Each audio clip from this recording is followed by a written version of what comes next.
ကောင်မလေးကိုသူ့တငယ်ချင်းကရုတ်တရက်ကြောက်ထဲတွန်းချလိုက်သည့်အောက်သို့ငုံကြည့်သောအခါသူမလဲနေသည်ကိုတွေ့ပြီးတေသွားပြီဟုထင်လိုက်သည်သို့သောသူမရုပ်အလောင်းကိုရှင်းလင်းရန်အောက်သို့ဆင်းလာသောအခါသူမပျောက်ကွယ်သွားပြီးဆွဲကြိုးရဲကျန်နေတာကိုတွေ့လိုက်လို့အံ့အားသင့်သွားသည်သူမအသက်ရှင်နေနိုင်သည်ကိုသိလိုက်သောအခါတငယ်ချင်းသည်သူမကိုစတင်ရှာဖွေသည်သူမကိုဝမ်းနည်းဖွယ်ဟန်ဆောင်ပြီးငိုကြွေးကမတော်တဆဖြစ်ခဲ့သည်ဟုငိုယိုပြောဆိုသည်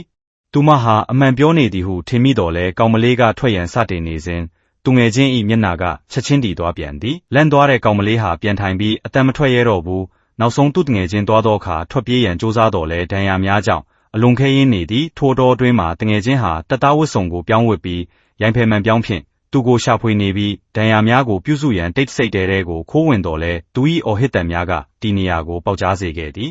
တငယ်ချင်းတဲသို့ရောက်ရှိချိန်တွင်မိန်းကလေးသည်ထွက်ပြေးနေပြီးသူမသည်လေကိုအစွမ်းကုန်လော်ခတ်နေသည်တငယ်ချင်းကမျက်စံစွာသတိပြုမိပြီးပြစ်ဖို့ချိန်ပေမဲ့ဝေးလုံးနေတာကြောင့်သူမလည်းလေဖြင့်လိုက်ဖမ်းရန်ဆုံးဖြတ်လိုက်သည်